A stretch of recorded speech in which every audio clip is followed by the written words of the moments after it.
Yes, the blockchain is truly revolutionary. Yes, Bitcoin is Tulip Mania 2.0. Yes, cryptocurrency is a nail in the coffin of the bankster parasites. Yes, digital currency is a tool of the totalitarian tyrants. No, these statements are not contradictory. But don't worry if you think they are. You're just a victim of the Bitcoin Psyop. This is the Corbett Report. So what is the Bitcoin Psyop? Well, look at a headline like this. Former chairman of Federal Reserve to speak at blockchain conference. If you immediately think, aha, I knew it! The Fed is behind this Bitcoin nonsense after all, then you might want to stop and contemplate this headline from 2 years ago. Ben Bernanke, Bitcoin has serious problems. Do you think there's some kind of contradiction here? Or do you think that Bernanke has flip-flopped on the issue? Or do you suspect that Bernanke was always secretly behind Bitcoin but couldn't admit it until now? If so, then you have fallen for an embarrassingly simple trick. That trick is to use the words Bitcoin and blockchain and cryptocurrency and digital currency interchangeably as if they are all the same thing. They are not. Confused? Well, fear not. Our good friends at the Bank for International Settlements, the BIS, have written a handy-dandy article that explains everything to you in simple, everyday language. They've even illustrated that article with easy-to-understand infographics. Just kidding. Their unwieldy article on central bank cryptocurrencies is a predictably hot mess of monetary jargon and Venn diagrams that somehow make things look even more complicated than they sound. Now, to be fair, their proposed new taxonomy of money has real explanatory power, and the diagrams that result are genuinely insightful, but it hardly makes for light bedtime reading. So let's see if we can make it a little easier, shall we? A blockchain is a cryptographically secured ledger that can be permissionless and decentralized. The geeks in the crowd will appreciate the fact that the blockchain is a stupendously elegant solution to some incredibly complicated problems in the obscure recesses of arcane subjects like distributed computing and payment processing. But for the non-geeks, perhaps this will suffice. Some of the oldest documents ever discovered have been ledgers of one sort or another. Medical records, legal and business contracts, accounting ledgers. As long as there has been civilization, there has been the need for secure and accurate record-keeping of transactions and events. And since the birth of civilization, there has only been one way to keep those records. A system where a recognized central administrator stores, secures, and updates that ledger. Until now, that is. With the advent of the blockchain, an accurate ledger can now be maintained without a single central point where that information is stored, maintained, or updated. Registrars? Notaries? You might as well be talking about farriers and chimney sweeps. So how does it work? And what does it do? Mike Maloney, the filmmaker behind the popular Hidden Secrets of Money documentary series, describes it this way. The system that Bitcoin runs on is called blockchain. Think of it as a modern version of an old-fashioned bookkeeping ledger, but instead of a handwritten list of entries and calculations, a blockchain is a digital list of entries and calculations. A block is simply a bundle of transactions. Think of a block as a whole page of transactions in the old-fashioned ledger. A blockchain is just a chain of blocks. It's the same as a whole series of pages in the old-fashioned ledger. Easy, huh? Here's how it works. The Bitcoin blockchain actually exists in every one of the millions of computers on the network as exact copies of each other. However, for this example, so that we can zoom in and you can really see just how a blockchain works, I'm going to show it as one giant blockchain in the middle of a small network of computers. Let's follow a pizza transaction with Bitcoin. When the transaction occurs, it first appears on the network in a pool of unconfirmed transactions, along with thousands of others from all around the world. Millions of different computers from the network then gather some of these transactions and place them in their own blocks. The computers are all creating blocks constantly in the hope that theirs will be the next one added to the official chain. A new block is added to the chain every 10 minutes or so, when one of the computers wins the right to have its block recognized as the next in the chain and is rewarded with a prize of newly created bitcoins. The way a computer wins the prize is by trying to guess the answer to an extremely difficult math problem. In fact, the problem is so difficult that even with millions of computers making guesses billions or even trillions of times per second, it still takes roughly 10 minutes to find the answer. Once one of the computers guesses the correct answer and wins, all of the millions of computers on the network that did not win are instructed to throw away all the work they have done, update their ledgers with the block from the winning computer, and start again with a new math problem. In doing so, the computers use an immense amount of power and cost a literal fortune to run. So why do they do it? Because it can be very profitable. This is where the term mining for bitcoins comes from. Instead of striking gold by mining for precious metals in the wilderness, these computers are hoping to strike Bitcoin by mining precious numbers on the blockchain.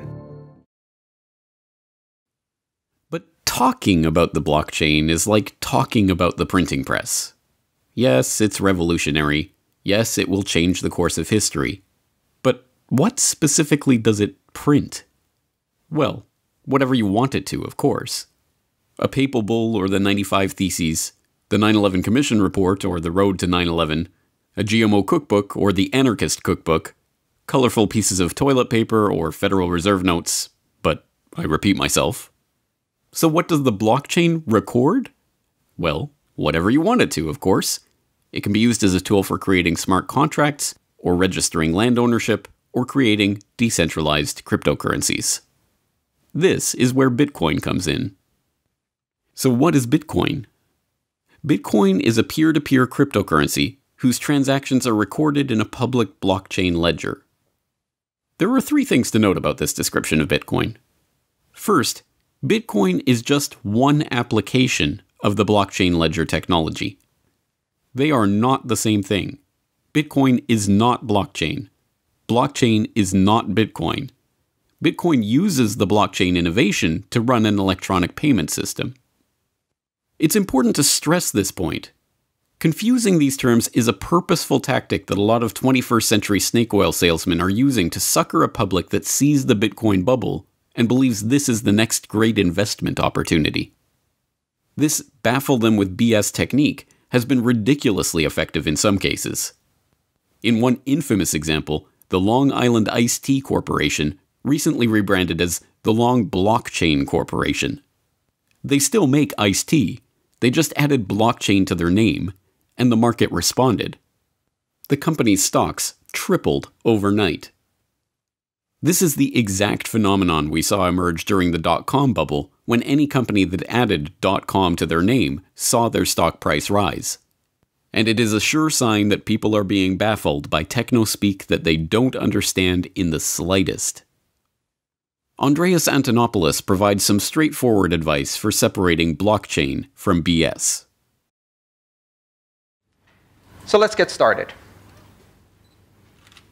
What exactly is going on here? Is this the greatest technological innovation and explosion of innovation since the mobile internet, or maybe even the internet itself?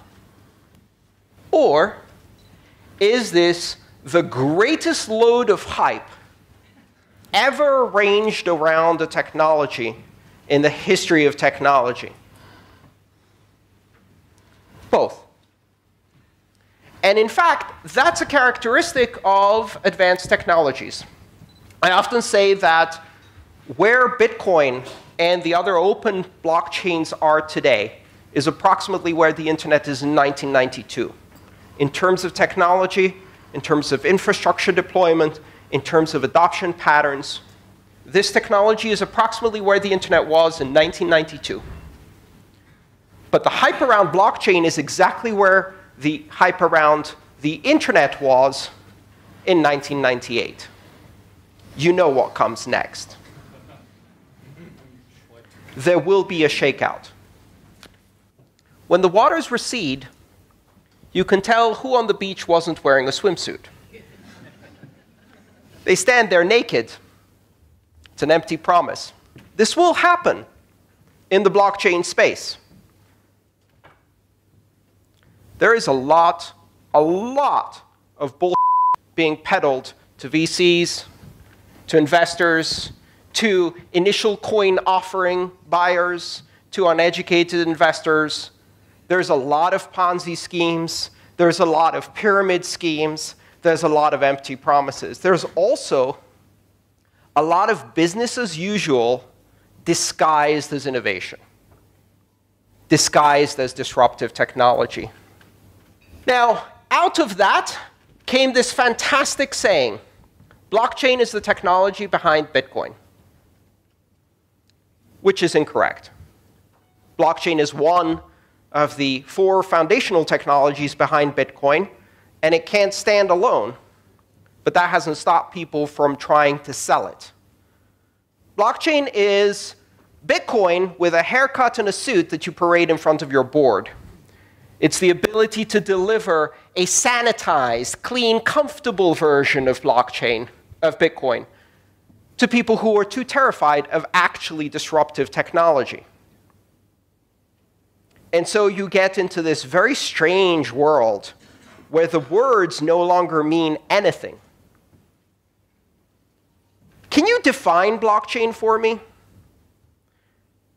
I think a few people in this room could probably define blockchain, but the real challenge would be, can you define blockchain in such a way that I can't do search and replace with the word database and still make that sentence work? Because that's the challenge. If what you're doing is a database with signatures, it's not interesting. It's boring.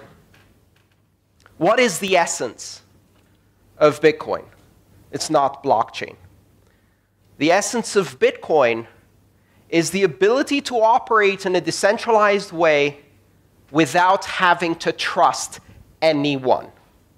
The essence of Bitcoin is to be able to use software to authoritatively, independently, without appeal to authority, verify everything yourself. You don't trust the other nodes you're talking to. You assume they're lying. You don't trust the miners. You don't trust the people creating the transactions. You don't trust anything other than the outcome of your own verification and validation. And through that, you end up trusting in something more important, the network effect. Bitcoin introduced the concept of decentralized security through computation. And this has not yet sunk in. What Bitcoin does is it allows you to replace a security model that is based around concentric circles of access and control with an institution in the center, with a security model that is inside out, open and accessible to everyone, a security model that is based on market forces and game theory. It is the first market-based security model, where a series of incentives and punishments ensure that the ultimate result is you can trust the platform itself as a neutral arbiter that is not controlled by anyone, without third parties, without intermediaries. Bitcoin revolutionizes trust.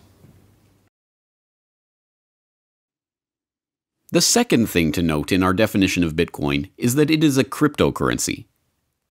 That means it uses cryptographic functions to secure and verify transactions on the network and to control the issuance of new units. Bitcoin conforms to a certain protocol, and that protocol defines the rules by which the Bitcoin network operates. You can tweak those rules and create similar but separate payment systems, each with its own qualities. These Bitcoin-like cryptocurrencies are called altcoins. Thirdly, Bitcoin uses a specific kind of blockchain ledger called a public or permissionless blockchain. This means anyone can join the network and contribute to the maintenance of the ledger, mining in the Bitcoin parlance.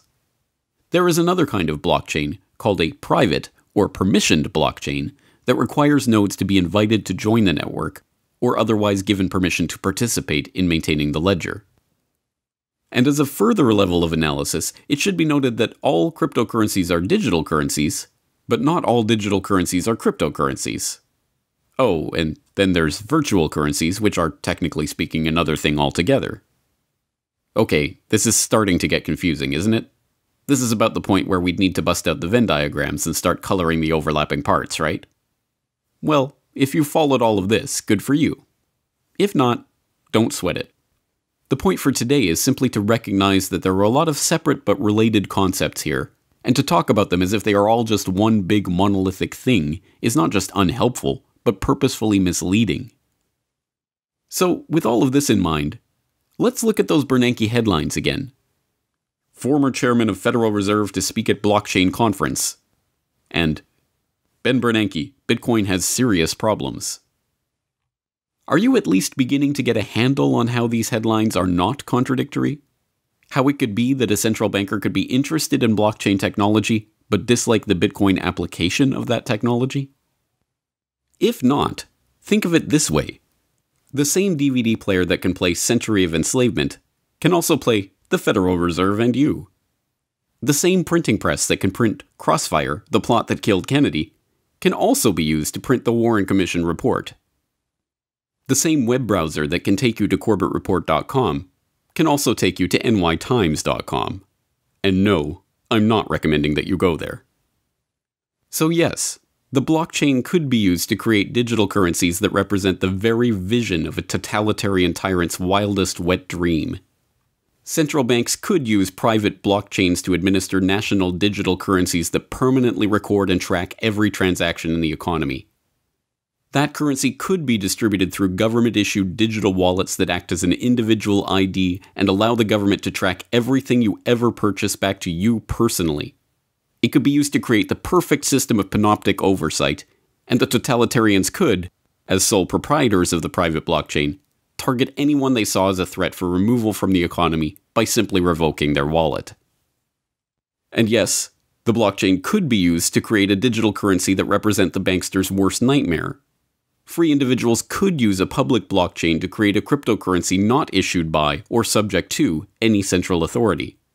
Or they could use it to raise untaxable crypto funds for agoristic startup ventures through unregistered ICOs. Or it could be used to transfer value or property instantaneously across the imaginary lines on the map that define the supposed boundaries of the would-be tyrants' geographical monopolies without the permission of said tyrants. Are you starting to get the picture? A gun can be used by a jackbooted minion of the police state to murder you and your family, or it can be used by you to defend yourself and your family. It is a tool, just like the blockchain, and can be used for good or for ill. So, what I'd like to equip you with is a set of criteria to understand when you are being presented with something, perhaps to invest, or to be employed, or to engage in some way. And it calls itself a blockchain, or a distributed ledger, or one of these other names that are coming out. How can you tell? Blockchain or bullshit? They both start with a B. What's the difference? If you can replace the word blockchain with database and the brochure reads the same, it's business as usual. It's not decentralized. It's not borderless, neutral, censorship resistant, open. It reestablishes trust in intermediaries. It's just a database. And that is not disruptive. The idea that we're going to take this technology and use it to improve the operating margins of centralized institutions of trust so that they can continue business as usual, I'd say it's abhorrent, but that's a strong word. It's just boring. Really, really boring. No one got into this in order to make a few billions for a financial services clearinghouse. And if you did, I'm really sorry. That's boring. What's really exciting is the possibility of fundamentally changing the way we allocate trust on this planet, opening up the ability to collaborate, transact, engage on a global level with everyone. Simply by means of downloading an application, you can become part of a giant platform of trust that doesn't care who you are or where you came from, that doesn't require permission to participate or innovate, where a 12-year-old JavaScript programmer has the same influence as power as JP Morgan Chase. More, in fact, because they're doing open source and feeding into a community of collaboration that is creating a tsunami of innovation. Taking this technology and using it to strengthen the same centralized institutions so that they can improve their bottom line is boring. That is not what blockchain is. That's just a database. And it doesn't change anything. In fact, there are some rather disturbing possibilities in this model. Let's think about it for a second. The most commonly expressed application for these new distributed ledger technologies is to replace the function of a centralized clearinghouse with a consortium of n participants, where n is 2, 3, 4, 5, 10, known, permissioned, controlled participants who will assemble transactions and sign them rather than compete through market forces in a security model like Bitcoin. We discard currency as the underlying mechanism for building market-based security. We discard proof of work as wasteful because all it allows you to do is decentralized, secure, neutral, censorship-resistant blockchain. And we trust 5 named parties to sign transactions. At that point, they don't need to assemble these transactions in blocks. They can just sign the individual transactions. They don't need to chain them together, because absent proof of work and a system of currency incentives, rewriting that is easy. There's no immutability. So it's not a blockchain anymore, because there's no blocks and there's no chain. Now, that's at a technical level. But let's look at the more important level. What do you achieve by replacing a clearinghouse with a consortium of players? You know, there's something unique a clearinghouse does. If you understand the role of a clearinghouse, one of its most important functions is that it is not a participant in the market. It has no skin in the game. The New York Stock Exchange is not an active trader. That's not an accident. That's called separation of concerns. The clearinghouse is an independent party with oversight that is not a market participant. If you take that party out and replace it with 5 banks, all of which have skin in the game, how do you run a consensus algorithm when the incentives to cheat, front-run, manipulate the market, and break the consensus rules, even adversarially against the other 4 parties, are so high? There's no incentive to keep the consensus rules. All you're doing is you're saying, trust us. We're in a consortium. Trust us? These 5 banks? Where were you in 2008? Where were you when Libor was fixed? Where were you when the gold markets were fixed? Where were you when front-running and high-frequency trading was creating these monsters of crony capitalism? Trust us? Hell no. Removing the clearinghouse and replacing it with, what's the word? It's not consortium. Cartel, that's the word. With a cartel of the same market makers who have manipulated and compromised every market in history, and doing that in a way that closes this from transparency. That's not a recipe for efficiency, immutability, security, transparency. That's not a blockchain. That's a bullshit. it's a very profitable bullshit. It requires you to have confidence in the game. A con game, as it's known. Be careful what you evaluate when you see these technologies taking something whose fundamental purpose is to remove trusted intermediaries and create an open, borderless, neutral system, and turning it into a tool for a bunch of untrustworthy trusted parties to manipulate markets is going to be a disaster. And they're going to do it. Now, let's look once again at the statements that opened this podcast episode. Is the blockchain revolutionary? Well, since no decentralized peer-to-peer ledger has ever existed before, yes, it is that rarest of rare things. Something new under the sun. Is Bitcoin Tulip Mania 2.0? Yes, in the exact same sense that the dot-com bubble of the 90s was Tulip Mania 2.0. Just as Pets.com and other ventures that earned and lost hundreds of millions of dollars in the blink of an eye were the result of a speculative frenzy, so too are the sudden run-ups and rundowns in Bitcoin's price the result of a speculative frenzy. But the bursting of the dot-com bubble wasn't the end of the World Wide Web, any more than a future bursting of the Bitcoin speculation bubble will be the end of cryptocurrency, or even Bitcoin. Is cryptocurrency a nail in the coffin of the banksters? Yes. Cryptocurrencies can now be, and already are being used by millions around the world for instantaneous and virtually free international remittances, all without the aid of a bank account. Startups have raised billions of dollars in capital through ICOs, without a VC predator or investment bank underwriter in sight.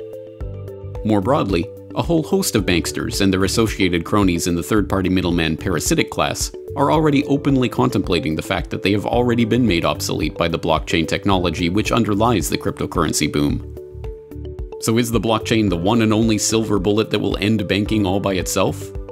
Don't be ridiculous. But it is one more arrow for the quiver. Is digital currency a tool of the totalitarian tyrants?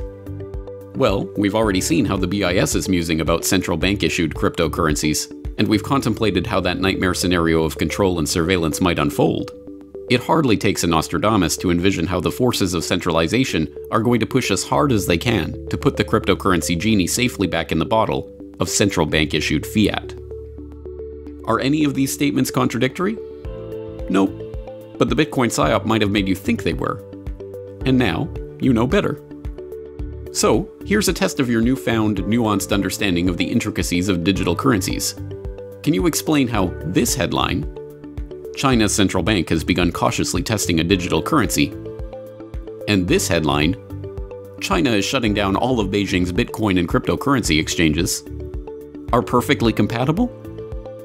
If so, then give yourself a pat on the back. You've just seen through the Bitcoin Psyop. A version of this podcast first appeared in the Corbett Report subscriber newsletter in September 2017. To keep up to date with the newsletter and to support the Corbett Report, please subscribe today.